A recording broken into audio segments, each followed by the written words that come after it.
Hello hi. നമ്മുടെ ഈ പ്രാവശ്യത്തെ എക്സാമിന് ഏറ്റവും കൂടുതൽ കുറച്ച് വെറൈറ്റി ക്വസ്റ്റ്യൻസ് നമുക്ക് കാണാൻ പറ്റും. അത്തരം കുറച്ച് ക്വസ്റ്റ്യൻസും സ്ഥിരമായിട്ട് റിപ്പീറ്റ് ചെയ്യുന്ന കുറച്ച് ചോദ്യങ്ങളുമാണ് നിങ്ങളോട് ഇന്ന് പരിചയപ്പെടുത്താൻ ഉദ്ദേശിക്കുന്നത്. സോ നമുക്ക് വേഗം നമ്മുടെ ക്വസ്റ്റ്യനിലേക്ക് പോകാം. ഈ വർഷത്തെ മോഡൽ ക്വസ്റ്റ്യൻ പേപ്പറായിട്ട് നമുക്ക് ഇറങ്ങിയിട്ടുള്ള ക്വസ്റ്റ്യൻ അല്ലെങ്കിൽ ഒരു പ്രധാനപ്പെട്ട ചോദ്യമാണ്. കഴിഞ്ഞ വർഷങ്ങളിൽ ഇതിൻ്റെ ഒരു ചെറിയ പാറ്റേൺ ഒക്കെ വന്നിട്ടുണ്ടായിരുന്നെങ്കിലും നമുക്ക് ഇതുവരെ എന്ത് ചെയ്തിട്ടില്ല, ഈ ഒരു രീതിയിലുള്ള ക്വസ്റ്റ്യൻ നമ്മൾ കണ്ടിട്ടില്ല. സോ ഇങ്ങനെ ഒരു ക്വസ്റ്റ്യൻ കണ്ടാൽ നിങ്ങൾ എന്ത് ചെയ്യണം? ഇതിൻ്റെ ഏറ്റവും വലിയ പ്രശ്നം ഇത് 1 മാർക്കിൻ്റെ ചോദ്യമാണ്. സോ നമുക്ക് നോക്കാനുള്ളത് ഇവിടെ നിങ്ങൾക്ക് കാണാൻ പറ്റും, മെസോലിത്തിക് സൈറ്റുകൾ കാണാൻ പറ്റും. അത് ഏത് രാജ്യത്താണെന്നാണ് ചോദിക്കുന്നത് അല്ലേ. മധ്യശിലായുഗ കേന്ദ്രങ്ങൾ ഏതാണ്, അതിന് ഏത് രാജ്യത്താണ് സ്ഥിതി ചെയ്യുന്നത്. സോ നമുക്ക് ഇതിൽ ഏതെങ്കിലും 1 or 2 എണ്ണം കിട്ടിയ ബാക്കിയൊക്കെ ഓൾമോസ്റ്റ് നമുക്ക് എന്ത് ചെയ്യാൻ പറ്റും, അത് കറക്റ്റ് ആയിരിക്കും അല്ലേ. നമുക്ക് ആദ്യം ഇതെല്ലാം ചെയ്ത് നോക്കാം. സ്റ്റാർക്കാർ എന്ന് പറയുന്നത് എവിടെയാണ്? ഇംഗ്ലണ്ടിലാണ് അല്ലേ.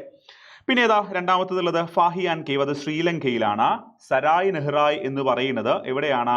അത് നമ്മുടെ ഇന്ത്യയിലുമാണ്. അപ്പൊ ഇങ്ങനെ നമുക്ക് നോക്കണം. ഇവിടെ എ എന്ന് പറയുന്നത് ഏതിലാണ് മാച്ച് ആവുന്നത്? A3 ആണ് അല്ലേ. നോക്കിയാൽ നിങ്ങൾ A3. ബി ഏതുമായിട്ടാണ് മാച്ച് ആവുന്നത്? 1 ആണ് അല്ലേ. A3 B1. സി ഏതാണ്? 2 ആണ്. അപ്പം ഇതിൽ ഓപ്ഷൻ എ ആണ് നമ്മുടെ കറക്റ്റ് ആൻസർ എന്ന് പറയുന്നത്. ഇത്തരത്തിലുള്ള ക്വസ്റ്റ്യൻസ് നല്ലപോലെ വായനക്കുള്ള ആൾക്കാർക്ക് എന്ത് ചെയ്യാൻ പറ്റുള്ളൂ? ഈ ക്വസ്റ്റ്യൻ ചെയ്യാൻ പറ്റുള്ളൂ. അല്ലെങ്കിൽ നമുക്ക് എന്ത് ചെയ്യാം, മേലോട്ട് നോക്കിയിരിക്കാം എക്സാം ഹാളിൽ. ഓക്കെ, നെക്സ്റ്റ് ക്വസ്റ്റ്യൻ നോക്കിയേ. ഇതും എന്താണ്, ഈ പ്രാവശ്യത്തെ ക്വസ്റ്റ്യൻ പേപ്പറിൽ വരാൻ സാധ്യതയുള്ള ഒരു മോഡൽ ക്വസ്റ്റ്യൻ പേപ്പറിൽ കണ്ടൊരു സാധനമാണ്. ഇവിടെ നിങ്ങൾക്ക് മൗര്യ കിങ്ഡം അല്ലെങ്കിൽ ഇവിടെ മൗര്യ സാമ്രാജ്യം, മൗര്യ രാജ്യം എന്ന് കാണാം.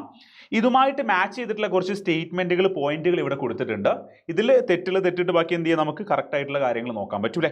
ഇപ്പൊ ഫസ്റ്റ് നോക്കിയാൽ നിങ്ങൾ ഈ മൗര്യ കിങ്ഡത്തിന്റെ ക്യാപിറ്റൽ, തലസ്ഥാനം എന്ന് പറയുന്നത് ഉജ്ജയിനിയാണോ? അല്ല, അത് തെറ്റാണ്. 2, ആരാണ് ഇത് ഫൗണ്ട് ചെയ്ത്? Established by Chandragupta Maurya. അപ്പൊ അത് ശരിയാണ് അല്ലേ. ഇത് നമുക്ക് ശരിയിടാം. അർത്ഥശാസ്ത്രം എന്ന് പറയുന്നത് അല്ലെ മൗര്യ കിങ്ഡത്തിൽ എഴുതപ്പെട്ട അല്ലെങ്കിൽ ചന്ദ്രഗുപ്ത മൗര്യന്റെ മന്ത്രിയായിട്ടുള്ള കൗടില്യൻ എഴുതിയ പുസ്തകമാണ്, നമുക്കറിയാം. പിന്നെ ഏതാ? Bimbisara was the chief ruler. ഒരിക്കലും അല്ല. നമുക്കറിയാം ചന്ദ്രഗുപ്ത മൗര്യനും അശോകനുമാണ് മെയിൻ റൂളേഴ്സ്. ബിംബിസാര അവിടുത്തെ ഒരു റൂളറാണ്, പക്ഷേ മെയിൻ റൂളർ ഒന്നും അല്ലല്ലേ. ആൻഡ് പാട്ടലിപുത്ര ദ ക്യാപിറ്റൽസ്, ഏതാണ് അവരുടെ തലസ്ഥാനം? പാട്ടലിപുത്രമാണ്. അപ്പൊ ഇതിൽ ഏതൊക്കെ കറക്റ്റ് ആയിട്ട് വരുന്നത്? 2 കറക്റ്റാണ്, 3 കറക്റ്റാണ്, 5 കറക്റ്റാണ്. നോക്കി നിങ്ങൾ ഇതിൽ 2, 3, 5 എന്ന് നമുക്ക് കാണാം. സോറി, അത് തെറ്റല്ലേ. 2, 4, 5 ആണ് അല്ലേ. 2, 4, 5. അപ്പോൾ ഇതായിരിക്കും നമ്മുടെ ശരിയുത്തരമായിട്ട് നമുക്ക് വരാം. ഇല്ലല്ലോ, 2, 3, 5 അല്ലേ. ഇതേതാ? ഓക്കെ, ഇത് 2 ആണ്. ഇതേതാണ്? 3 ആണ്. ഇത് 5 ആണ്. 2, 3, 5 ഇതാട്ടോ കറക്റ്റ്. ഇത് ഞാൻ പറഞ്ഞത് തെറ്റാണ്. ഇങ്ങനെ തെറ്റാൻ പാടില്ല എന്നുള്ളത് കൂടിയാണ് എന്ത് ചെയ്യുന്നത്, ഇവിടെ ഓർമ്മിപ്പിക്കുന്നത്. ഓക്കെ, ഇങ്ങനെയാണ് ഇതിൻ്റെ ആൻസർ, കറക്റ്റ് ആൻസർ വരിക. അപ്പോൾ എപ്പോഴും നമ്മൾ എന്ത് ചെയ്യണം, ഇങ്ങനത്തെ ക്വസ്റ്റ്യൻസ് ചെയ്യുമ്പം ശ്രദ്ധിക്കണം. ഇതൊക്കെ പ്രശ്നം 1 മാർക്ക് ചോദ്യത്തിനാണ് ഇത്രയും എന്തുള്ളത്, അധ്വാനമുള്ളത്. അതുകൊണ്ട് ആദ്യത്തെ ഒരു 6 to 8 ക്വസ്റ്റ്യൻ വരെ ഇങ്ങനത്തെ 1 വേർഡുകൾ നമുക്ക് എക്സ്പെക്ട് ചെയ്യാം. ഓക്കെ, അപ്പോൾ അത് പറഞ്ഞു. നമുക്ക് അടുത്തൊരു ചോദ്യം നോക്കാം. Identify the ideas presented by the objective resolution that were included in the preamble of the Constitution of India. നമുക്കറിയാം ഇന്ത്യൻ ഭരണഘടനയുടെ ഫസ്റ്റ് പേജ്, അതിനെ നമ്മൾ ആമുഖം എന്നാണ് വിളിക്കുക. ഈ ആമുഖത്തിൽ നെഹ്റുവിൻ്റെ കുറച്ച് വ്യൂസ് ആഡ് ചെയ്തിട്ടുണ്ട്. നെഹ്റുവിൻ്റെ വ്യൂ ആണ് ഒബ്ജക്റ്റീവ് റെസൊല്യൂഷൻ അഥവാ ലക്ഷ്യപ്രമേയം എന്ന് പറയുന്നത്. എന്താണ് ഈ ഒബ്ജക്റ്റീവ് റെസൊല്യൂഷൻ എന്ന് പറഞ്ഞു കഴിഞ്ഞാൽ? ഇന്ത്യക്ക് സ്വാതന്ത്ര്യം കിട്ടിക്കഴിഞ്ഞാൽ ഇന്ത്യ എന്ന് പറഞ്ഞ രാജ്യം എങ്ങനെ ആയിരിക്കണം എന്നുള്ള നെഹ്റുവിൻ്റെ ഒരു വ്യൂ, ഒരു തോട്ടാണ് ശരിക്കും ഈ ഒബ്ജക്റ്റീവ് റെസൊല്യൂഷനിലുള്ളത്. ഇതിലുള്ള എന്തൊക്കെ കാര്യങ്ങൾ ഇന്ത്യക്ക് ഒരു കോൺസ്റ്റിറ്റ്യൂഷൻ ഉണ്ടാക്കിയപ്പോൾ അതിൻ്റെ ഫസ്റ്റ് പേജിൽ കൊടുത്തു. ഇന്ത്യൻ കോൺസ്റ്റിറ്റ്യൂഷൻ്റെ ഫസ്റ്റ് പേജിനെ നമ്മൾ ആമുഖം അഥവാ പ്രിയാമ്പിൾ എന്നാണ് വിളിക്കുന്നത്. സോ ഈ ആമുഖത്തിൽ എന്തൊക്കെ കാര്യങ്ങൾ ഒബ്ജക്റ്റീവ് റെസൊല്യൂഷനിൽ ആഡ് ചെയ്തു എന്ന് ചോദിച്ചാൽ, ഒന്ന് സോവറിനിറ്റി ഓഫ് പീപ്പിൾ അല്ലെങ്കിൽ സോവറിനിറ്റി ടു പീപ്പിൾ, ജനങ്ങൾക്ക് പരമാധികാരം കൊടുക്കണമെന്ന് പറയുന്നുണ്ട്. എല്ലാ അധികാരവും ജനങ്ങൾക്ക്. Social, economic and political justice, സാമൂഹിക, സാമ്പത്തിക, രാഷ്ട്രീയവുമായ നീതി, എല്ലാവർക്കും തുല്യമായ നീതി വേണമെന്ന് പറയുന്നുണ്ട്. സെക്യുലറിസം എന്ന് വെച്ചാൽ എന്താണ്? മതേതരത്വം വേണമെന്ന് പറയുന്നുണ്ട്. Freedom of expression, belief, religion and worship, എല്ലാവർക്കും അവർ ആശയങ്ങൾ പ്രകടിപ്പിക്കാൻ, ഇഷ്ടപ്പെട്ട മതം വിശ്വസിക്കാൻ, ഇഷ്ടപ്പെട്ടല്ലേ എന്താണ് ദൈവത്തിൽ വിശ്വസിക്കാനൊക്കെ ഉള്ള സ്വാതന്ത്ര്യം ഉണ്ടെന്നുള്ളതാണ് മറ്റൊരു കാര്യം. ഓക്കെ, നിങ്ങൾ ഇമ്പോർട്ടൻ്റ് ആയിട്ട് പഠിച്ചു വെക്കേണ്ട, എന്തായാലും നമുക്ക് എക്സ്പെക്ട് ചെയ്യാവുന്ന മറ്റൊരു ക്വസ്റ്റ്യൻ ആണ്, what are the features of Indian constitution? നമ്മുടെ ഭരണഘടനയുടെ സവിശേഷതകൾ എന്തൊക്കെയാണ്? നോക്ക് നിങ്ങൾ. ഒന്ന്, ദ ലാർജസ്റ്റ് റിട്ടൺ കോൺസ്റ്റിറ്റ്യൂഷൻ, ലോകത്ത് തന്നെ എഴുതപ്പെട്ട കോൺസ്റ്റിറ്റ്യൂഷൻ ഏറ്റവും വലുത് അതേതാ? ഇന്ത്യൻ കോൺസ്റ്റിറ്റ്യൂഷനാണ്. ഏതാണ്? Indian constitution.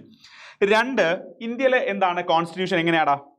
നമ്മുടെ ഭരണ സംവിധാനം പാർലമെന്ററി ഡെമോക്രസിയാണ് അല്ലേ. Parliamentary ജനാധിപത്യമാണ്.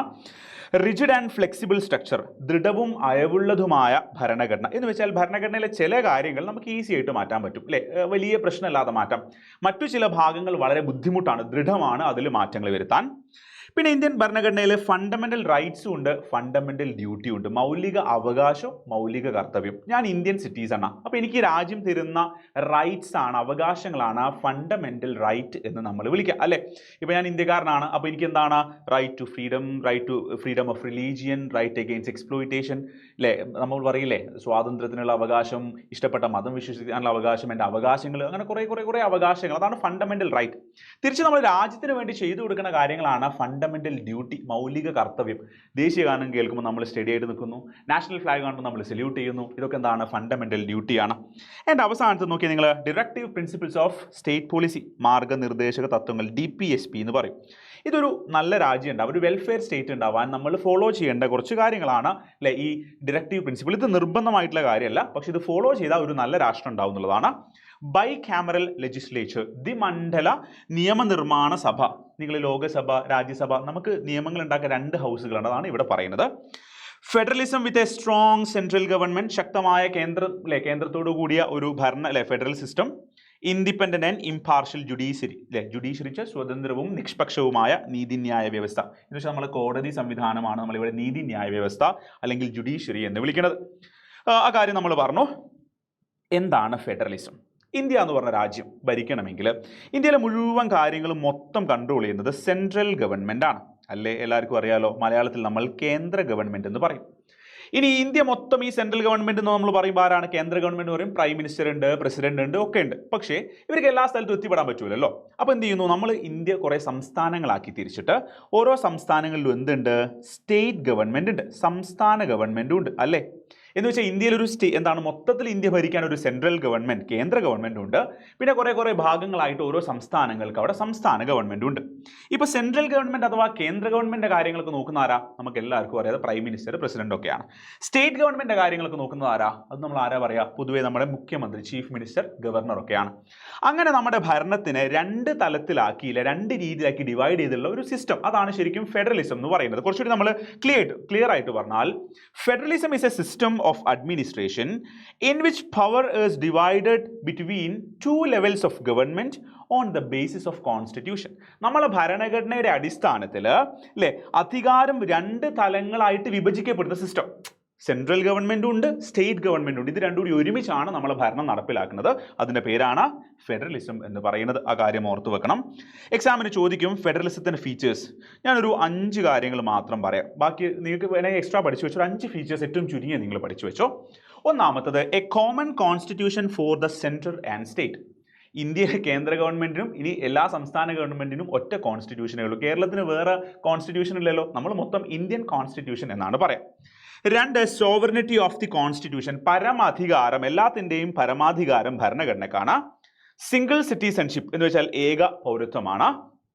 And the centre has the upper hand in the power to amend the constitution. ഭരണഘടനയിൽ എന്തെങ്കിലും മാറ്റം വരുത്തുന്നതിലൊക്കെ ആർക്കാണ് അതിൻ്റെ പ്രധാനപ്പെട്ട റോൾ? അത് സെൻട്രൽ ഗവൺമെൻറ്റേ പറ്റുള്ളൂ. കേരളോ തമിഴ്നാടോ സംസ്ഥാന ഗവൺമെൻറ്റുകൾക്ക് ഇന്ത്യൻ കോൺസ്റ്റിറ്റ്യൂഷനിൽ മാറ്റം വരുത്താൻ പറ്റില്ല. ബൈ ക്യാമറൽ ലെജിസ്ലേച്ചർ എന്ന് വെച്ചാൽ എന്താണ്?